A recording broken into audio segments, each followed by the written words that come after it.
Le but servira toujours d'excuse pour le parcours qu'on empruntera pour y arriver. Et quand on sera prêt à changer de but, c'est pas parce qu'on l'aura nécessairement atteint. C'est qu'on aura vécu les expériences et les apprentissages de ce parcours. On n'arrêtera jamais de vouloir partir sur la route plusieurs jours d'affilée et d'engloutir les kilomètres. Mais ça fait du bien de changer la formule des sorties parfois. L'invitation de Daniel pour un voyage de pêche est donc l'excuse parfaite pour découvrir un type de sortie un peu différent de ce qu'on est habitué.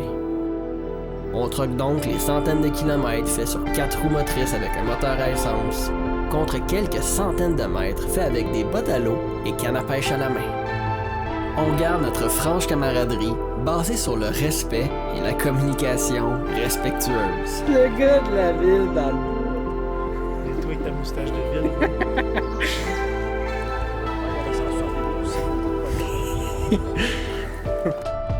Mais encore faut-il se rendre au lac. Les fortes pluies et surtout les vents nous ont laissé quelques obstacles. Enfin! On met les bottes de travail et on se met à l'ouvrage. Ben, François et Daniel se mettent à l'ouvrage. Moi, je documente et je fais du renforcement positif. Il est capable, on se voit. Oh! Dame Nature en ajoute une couche avec une pluie soudaine tout juste quand on va sortir des véhicules. Mais ça donnait toute une ambiance.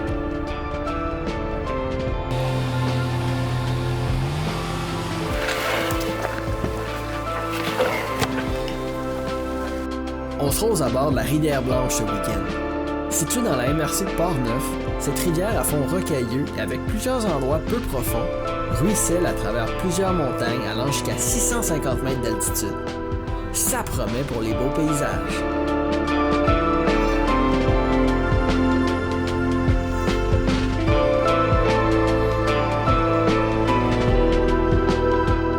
Le retour du soleil coïncide avec la découverte de notre site pour le week-end.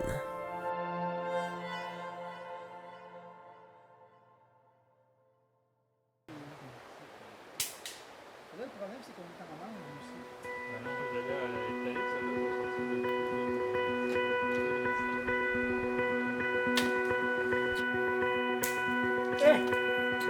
Ils sont vraiment petites.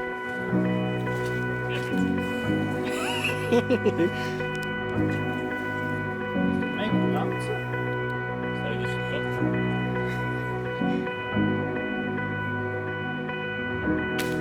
Oh! Ok, attends, faut refaire ça. Après s'être bien installé, on sort les jouets pour un mini tournoi de slingshot. Et c'est assez sérieux pour certains.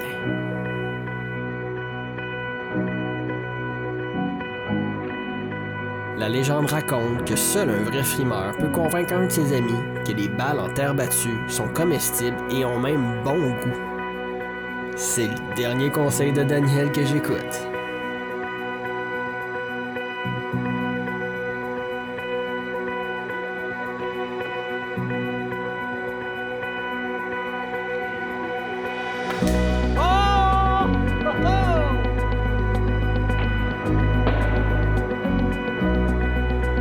Les gars ont compris comment ça marche.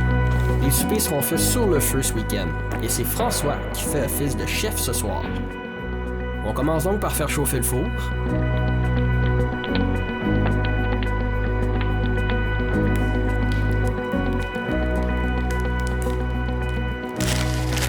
Avez-vous une grosse appétit? J'ai très faim. OK. Avez-vous des gros consommateurs de patates? Tout le temps.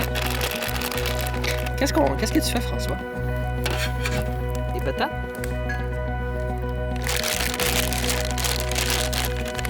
Je fais un accompagnement quand on va te choquer ton cadavre. Ah, l'histoire d'amour entre François et la caméra.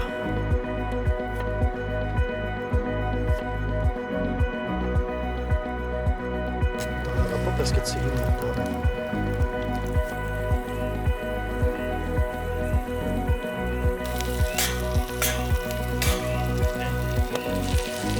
Moi, je suis all set de même, là, puis j'ai comme ma braise ici.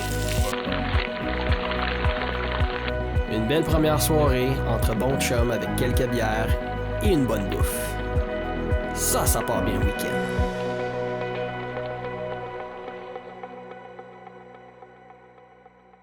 Place à l'activité officielle de notre sortie. Après avoir passé les premières heures de la journée à bien se reposer et surtout bien déjeuner, on se prépare finalement pour aller taquiner le poisson.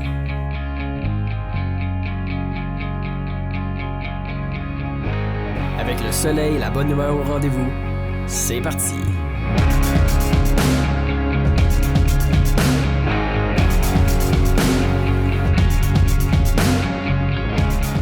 Notre emplacement est tout juste à la séparation d'un lac calme avec une embouchure où la rivière se déverse dans un endroit rocailleux mais peu profond.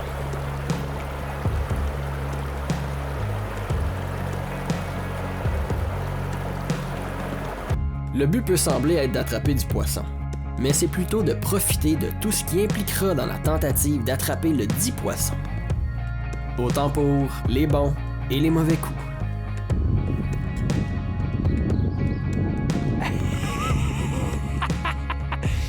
Bon lancer!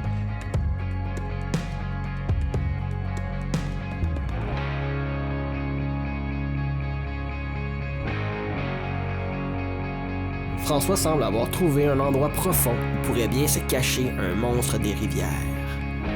Et sa mort.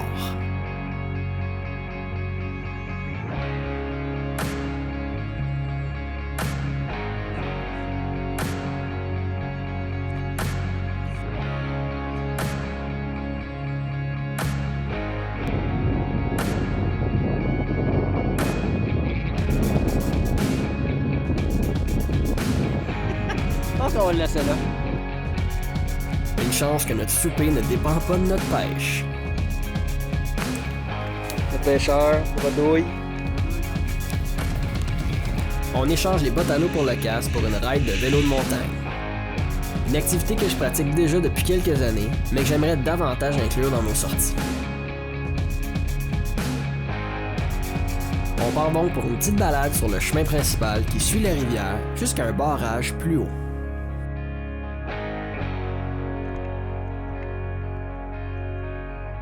Le barrage ne donnait pas une vue si incroyable, mais encore une fois, le trip était beaucoup plus dans la ride pour s'y rendre, autant pour moi que pour Pitou.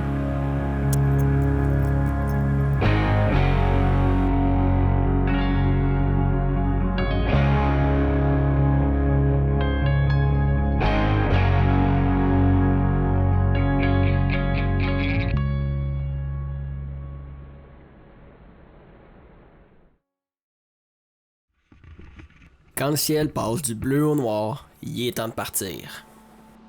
Après avoir eu une magnifique matinée, la deuxième moitié de la journée nous réservait toute une météo. On était très conscients des prévisions changeantes et imprévisibles de ce week-end.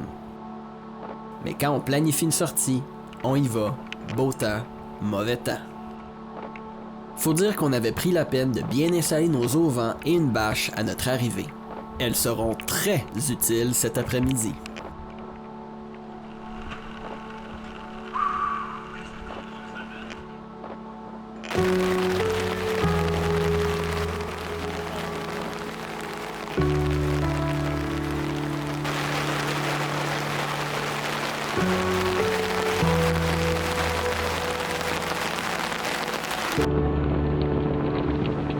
Il y a quelque chose de spécial avec la pluie en pleine forêt.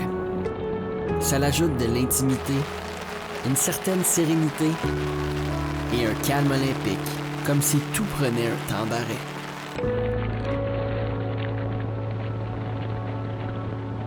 Une pluie forte et intense s'installa, et le pire était encore à venir.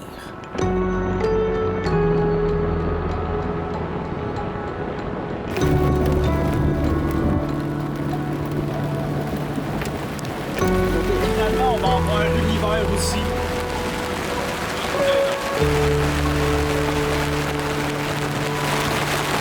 Il y avait du classé à l'affaire qui annonçait pas en fin de semaine, c'est de la neige. Allez!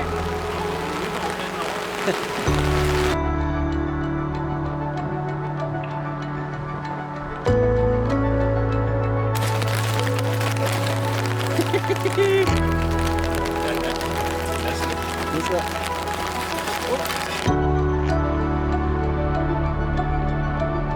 Quel spectacle de Dame Nature qui passera près de 2 heures à nous démontrer la beauté de sa force. De la grêle, du vent, du froid, avec trame sonore, le bruit du tonnerre qui résonne entre les montagnes.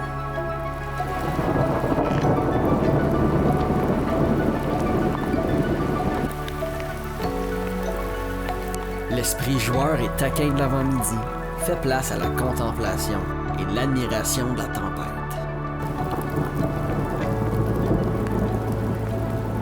Malgré tout ça, il faut quand même manger. Les gars se patentent un setup de bâche pour protéger le feu, qui nous servira de four, encore une fois. Après s'être calmé, Dame Nature nous dévoila une autre facette de sa beauté. Le calme et la brume de la pluie, mélangés aux derniers rayons de soleil de la journée, vinrent créer un tableau d'une féerie et d'une pureté incontestée. Le bruit de la pluie violente et du tonnerre qui nous isolait du reste du monde fut remplacé par le silence et le calme du crépuscule. Un moment parfait pour que Daniel s'essaye une dernière fois avec le poisson.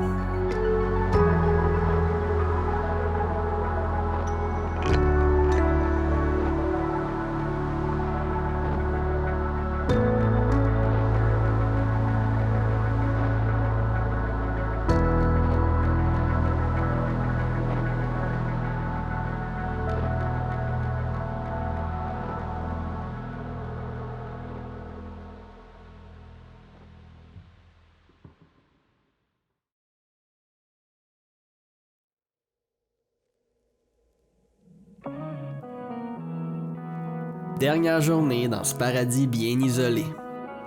On déjeune, on ramasse et on se dirige vers quelques points à vérifier pour une prochaine visite avant de mettre le cap sur la maison.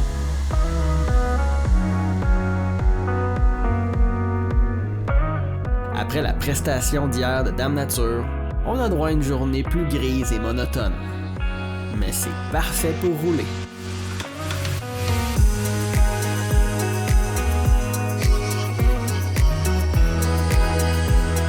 J'amène les gars voir le barrage, puis Daniel nous guide jusqu'à un emplacement de camping plus au nord.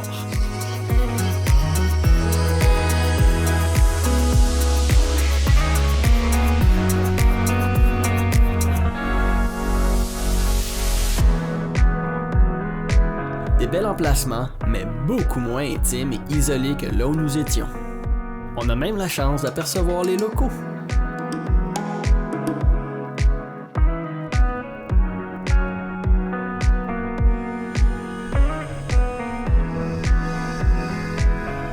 En se dirigeant vers la sortie, on a droit à un petit rappel qu'il est primordial de toujours s'enregistrer et de respecter les règles en place. Si l'aspect du respect et de la préservation de la nature ne vient pas vous chercher, un agent vous donnera un autre argument d'ordre financier cette fois-ci pour vous convaincre. Tout est beau pour nous. On prend même plaisir à échanger sur le territoire et de sa faune avec les agents avant de reprendre la route. Alors que Daniel bifurque de notre itinéraire pour profiter une dernière nuit dans la ZEC, François et moi, on se dirige vers un casse-croûte histoire de perpétuer la tradition de finir avec une bonne bouffe locale. Ce week-end fut un point tournant qui influencera grandement mes prochaines sorties. Être un peu plus sédentaire afin de prendre le temps de mieux profiter des activités et des petits détails. On s'éloigne peut-être de la définition même de l'overland, mais pour moi, on se rapproche pas mal plus de la nature.